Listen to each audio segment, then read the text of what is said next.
Welcome to Dance to Heal.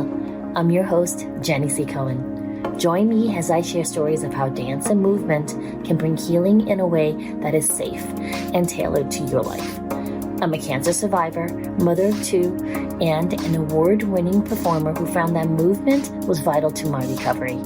I created Dance to Heal Wellness and also authored the best-selling book, Outside in Recovery, Dancing My Way Back to Myself After Breast Cancer.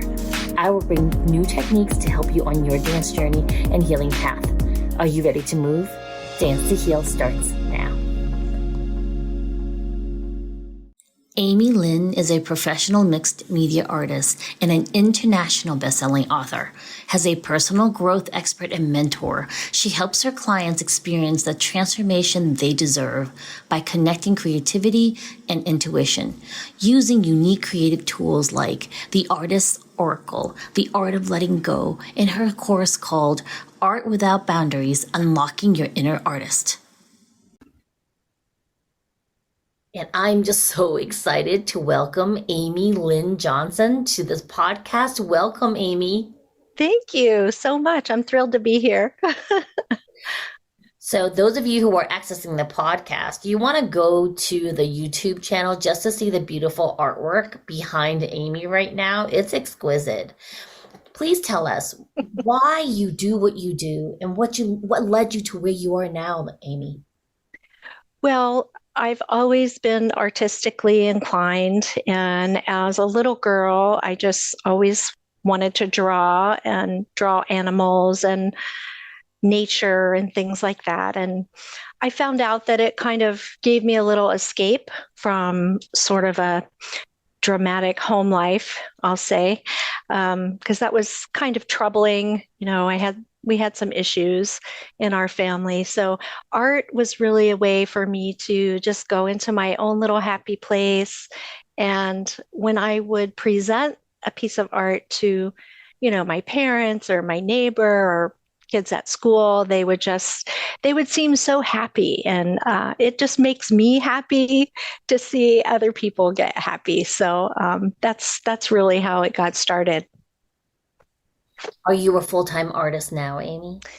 So I'm still in the corporate world, but I spend a lot of time creating art. So I'm sort of at the top of my game in what I do in business. And I'm having a little more time now, free time on the weekends and stuff to pursue my artwork. And that's going very well. It's always kind of been a dream to be able to do that. So I am. But I went through a period years ago, I'll say, where I found myself kind of just unable to create. I went through a really bad year. I called it my year from hell, sort of thing. Where a lot of bad stuff happened, and I just couldn't concentrate, and I couldn't get clear on what I wanted to do, and I couldn't sit still long enough. And so I kind of put it away for a while. And then I slowly started to try other things. I tried doing some paper cutouts because I love Henri Matisse, which I think most people are familiar with. And he did that when he wasn't able to paint. And so it inspired me. And that kind of helped me get back into the groove a little bit. I made a little bit of jewelry because I found I could sit down and, string beads for 10 minutes, and that would help me get my creative stuff going, but without, getting into a big drawing or a painting. So eventually I found that I had some negative self-talk that would kind of just get in my way. And so I had a number of years that I needed to work on that. And, I had some help. I got some help with a counselor and doing some things to correct that. But I ended up creating a solution for myself that turned into, much later, something I wanted to share with other artists, because I can't be the only one that that goes through things like that, right? So I knew that if it helped me, that there's a good chance it could help other people. And that's how I developed what's now called the Artist's Oracle deck. Ooh, okay. So let's give everybody a little bit of a backstory. Amy Lynn and we're both in a collaboration book called the Creative Life Book collaboration book that we went number one in different countries in multiple categories because there was this collective awareness of how healing art is. And our world needs it so much right now. And so please tell us about which chapter number are you? I think I'm 26. Which number are you? I think I'm like 32. I think so, yeah. Tell us about your chapter. Yeah, so I write in there about this process that I started using that was called the letting go box. And that I have, I think it's sitting right up there behind me, but you can kind of see it. I think it says the art of letting go, but it's just a way to handle, dissipate, and change negative thinking so that you can get to a more positive mindset. And when there are difficulties, things you can't do anything about, things you're worried about, and stuff that's constantly on your mind, I discovered that it helps so much to paint it out, draw it out, write it out, however you want to do it, and then just sort of put it in the let go box. And then throughout the day, when those things come back to your mind, you can just say, you know what, I decided to let that go. I made a decision to let that go, to turn away from that negative thinking. And I put my paper in the little box, and I want to focus on something more positive. And just that simple little tool helps me tremendously. And it is something I still use today.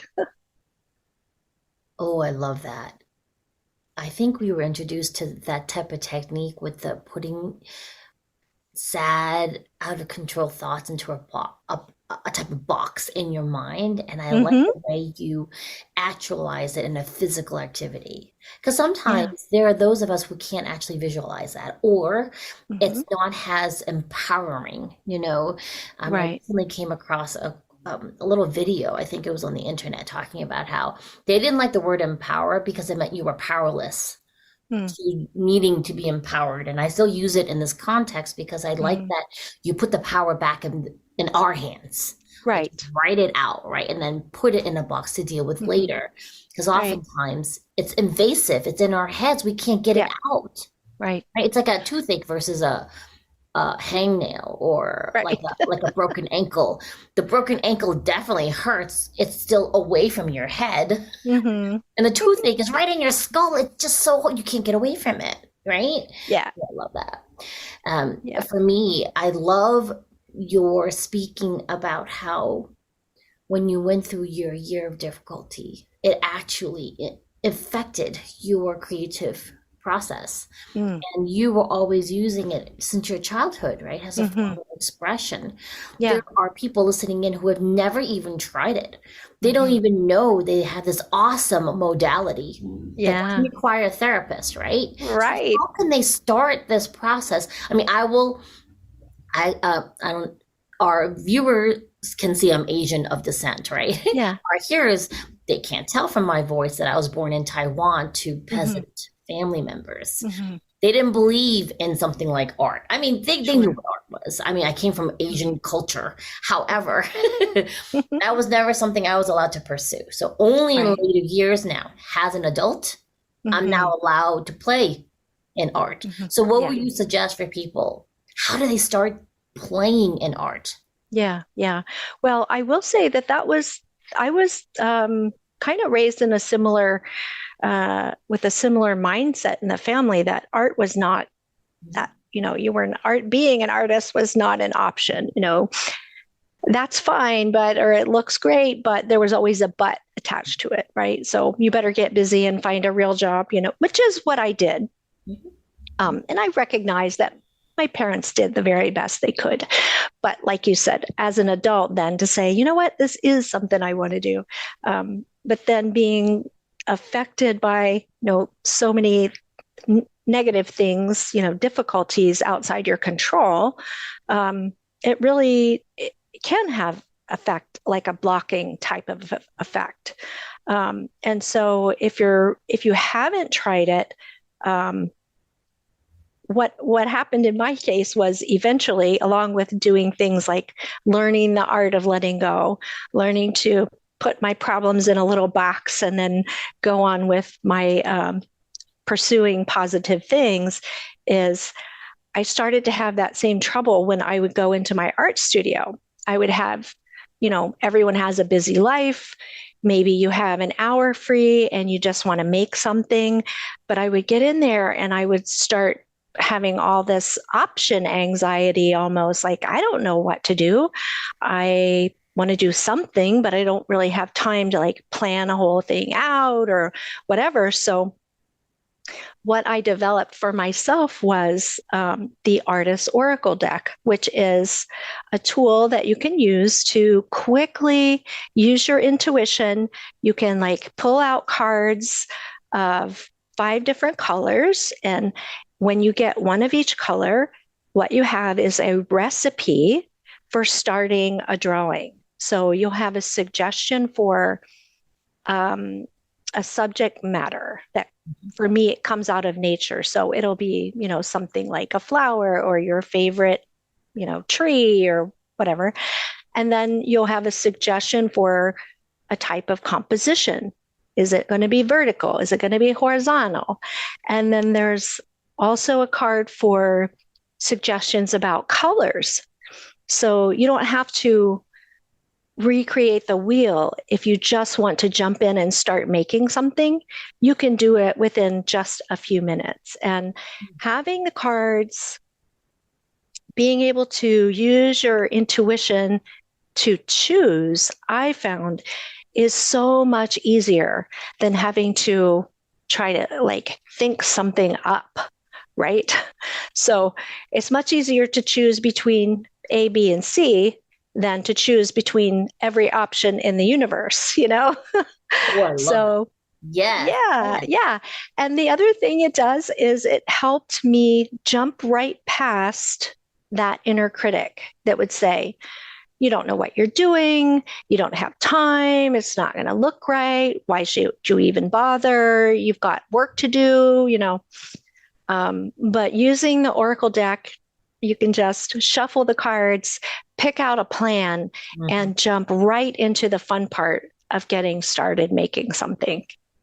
I love your acknowledgement of that inner critic that we all have to get rid of, right, Yeah. Amy Lynn? I mean, I found play as an adult, so I want to be clear. I raised and homeschooled 2 kids. I facilitated play. I did not play. I wasn't one of the parents that got in and got dirty with them.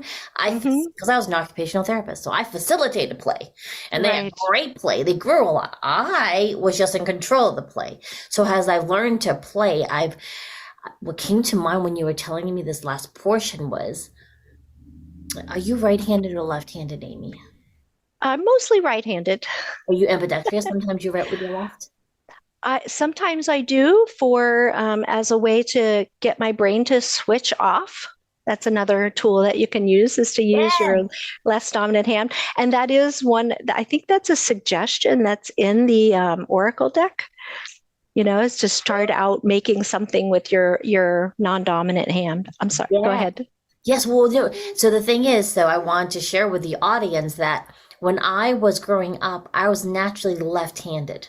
So if we understand the right and left hemispheres of your brain, right, your analytical side, which is your left, is controlled by your right. And the right side of your brain, which is the creative process, right, that intuition part of you, is controlled by the left side of your hand, of your body. So then what's happening now is when I was naturally left-handed, they forced me to be right-handed. And I want to say, I think all of us, when we're children, are into, like, I'm doing almost like a comparison. So don't hold me to the this exact storyline, meaning we're all figuratively left-handed. Mm-hmm. And we're forced to be right-handed, to shut down the intuition, to not be Mm-hmm. as creative, right? Mm-hmm. Nowadays, maybe a little bit less so. Still, the Mm-hmm. money makers are few and far in between as artists. We're Mm-hmm. all business people who know numbers Mm-hmm. and are analytical, right? So, oh, I love this, Yeah. Yeah. Yeah. I think that is in here. Yeah. So, right? um, yeah, I saw, it seemed like there was this, I got a little fascinated with kind of the tarot card people at one time, and I watched some of that. And it's been some time ago, but I remember thinking, gosh, if I just had this ready-made plan, almost like if you could lay your outfits out at night, then you know what you're going to wear in the morning, right? You just make a few choices.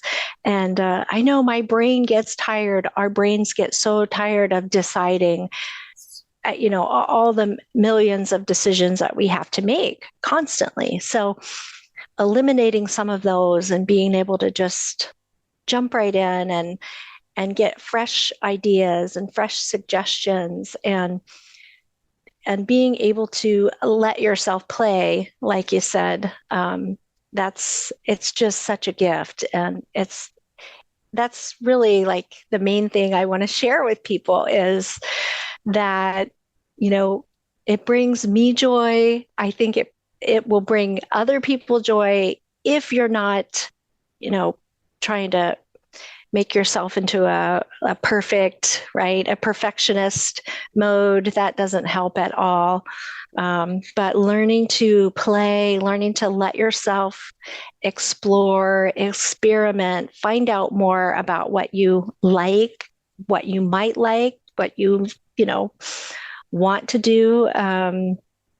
But then having a guide, like a ready-made guide that is not a gadget, right? Something tactical, something practical. That's kind of my nature anyway. So, Yes. yeah, I just love it.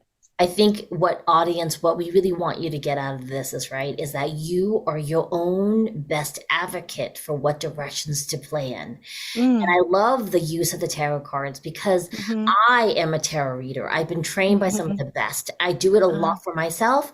Now yeah. I've even incorporated check-ins with my kids where I'll do a tarot reading for them. And they're the Ah, ones cutting the deck because yeah. basically we need permission to access our own subconscious where all of the answers are, Right. correct? Yeah. And I love Correct. your advising people and really encouraging them with your tool to Hmm. access their own subconscious. That's Yeah. really key, right? Because Right. you know, oftentimes you set out that outfit, right? Yeah. Let's say you wake up. What if it's a bad weather and that outfit Right. isn't the best? Right. So what's your tuition going to tell you? Because Right. oftentimes, like, you never know when it's your conscious 10% of Right. your brain going, I got to go into a business meeting. I want to look professional, right? Or Yeah. whatever, right? Or Yeah. I think I really want to just have fun. And then something else shifts. And how do we stay flexible? That's where Right. that play part with comes. And Hmm.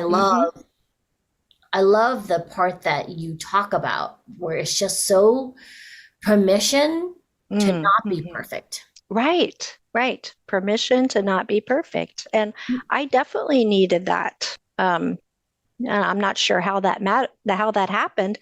And honestly, it doesn't matter how it happened. What matters is how am I going to reduce that, or remove that or train that. Um, So in the Oracle deck, there are, yeah, a focal point, which is going to be like a natural element, since this is my first one for artists, this art deck. Then there's what I say, color palette. There's a design tip or a design focus, like something to really, and then this was totally inspired to add a question, Mhm. right? Nice. For personal reflection. So I'm a person who writes. I love journaling. I love the gratitude lists and all that kind of stuff. And in the personal growth department, I think, everyone can use a little help there, right? So like some of these questions, they all just came to me like a download. I hadn't planned on putting them in the deck, but once I started creating it, it just came out. So questions like this, question for reflection. What if I had a guarantee that everything I'm worried about today was going to work out just fine? Perfect. Isn't it? And it just gave me such relief. Like, if it's going to be fine, I can take this hour and play. You know? Ooh. And here's the thing. So audience, stay with us here, right? Because Amy Lynn basically said, in her practice of being open, she got this message to include the questions. Yes. So how often do we do that in our lives? How often do you stay open to downloads of such importance? Mm-hmm. We're encouraging you to do that for this year. Mm-hmm. So what's the best way for them to get in touch with you, Amy? ArtistAmyLynn.com. There's a lot of free stuff on my webpage. There's a free ebook about the art of letting go. There's more information on the Oracle decks there. I have a new deck coming out called The Art of Letting Go. So that's kind of more like a daily or a weekly. I'm really excited about that one. And then what else is there? I think you can get a free art print there. So if you just go to artistamylynn.com, and it'll be the same on YouTube and Facebook, Instagram as well. Beautiful. So I want to clarify, audience, it's Amy, A-M-Y, and Lynn is L-Y-N-N. Mm-hmm. Okay, yeah. So artistamylynn.com. Yes. Because sometimes I'll spell it with just like an I or one right. N. So again, just repeat. You're going to spell it artist, Amy, LYNN.com, so you can find her. Because we were just having a conversation before I hit the record button about how like there's many Jenny Cohens and there are so many Jenny C. Cohens who look like me. So that's why I went that way, right? So we'll just have to have Amy back again, because I find this conversation enthralling, because she is encouraging us to be imperfectly perfect, and also continue to be open to channels of that creative part of us, just waiting for us to listen. Correct? Yeah. Yeah. Yeah. And absolutely. then so she'll come back, and then remember, after listening to this episode, you are welcome to also access my gift at danceandheal, HEAL.com for your gift of a movement class from me. So thank you so much for coming, Amy. Thank you, audience. We'll see you next time. And thank you so much for having me. You're welcome. Bye-bye. My pleasure. Thanks for listening to Dance to Heal with Jenny C. Cohen. Come back next time to hear stories of recovery through movement and learn more ways that you can move your body. To work with me and continue your journey, visit OutsideInRecovery.com. Are you ready to move?